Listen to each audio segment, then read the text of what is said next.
खुशियां मिलाकर देख ली, तेरे जाने का गम ज्यादा है। मैं ऋत्विज पांडे हूं और आप सबसे महाकुंभ के समापन के अवसर पर बातचीत करने के लिए उपस्थित हूं। सनातनी परंपरा की ध्वज धरा को वैश्विक स्तर पर विस्तार देने वाले महाकुंभ के 44 दिन का आयोजन बेहद सफलतम और यूं कहें तमाम खट्टी मीठी यादों के सहारे समाप्त हो चुका है, जिसमें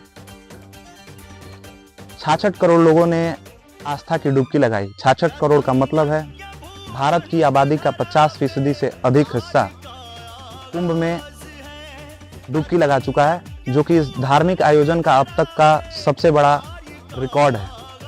आज मुख्यमंत्री सहित तमाम लोगों के उपस्थिति में गिनीज बुक ऑफ रिकॉर्ड में इसे दर्ज भी किया गया।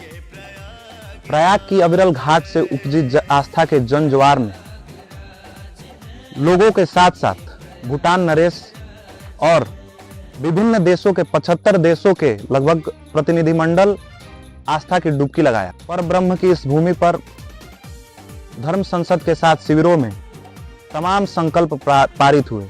राज्य से लेकर केंद्र की सरकार ने विकास का एक लंबा खाका प्रस्तुत किया। इसके अलावा भारत के पहले नागरिक राष्ट्रपति से लेकर उपराष्ट्रपति, प्रधानमंत्री से लेकर निचले तबके के लोगों ने, लाखों लोगों ने आस्था की डुबकी लगाई। इसके अलावा धनगाढ़, जो भारत के धनगाढ़ है और जो नामी हस्तियां हैं, नामचीन जो हस्तियां हैं, मुकेश अंबानी से लेकर अडानी, और वो चाहें स्टीव जॉब्स की पत्नी हो, सब परिवार आस्था की डुबकी लगा चुके हैं। यह बतलाता है कि महाकुंभ किस स्तर का आयोजन था और इसकी छवि विश्व स्तर पर कैसी है। दोस्तों, इसके अलावा खट्टी यादों में देखें, जो हमें व्यथापूर्ण यादों के सहारे हमेशा कुरेदता रहेगा। जो भगदड़ मची प्रयागराज में संगम तट से, वहां 30 से ज्यादा लोग मौत के गोद में समा गए। बावजूद इसके आस्था की ज्वार कम नहीं हुई। आस्था के जनज्वार में तेजी से लोगों के पहुंचने के बीच 100 से ज्यादा सड़क हादसों में 150 लोग मौत के काल के गाल में समा गए। इसके अलावा 350 से अधिक लोग घायल हुए हैं। इसमें कुछ तो ऐसे भी हैं जो शारीरिक दिव्यांगता का शिकार हो गए हैं।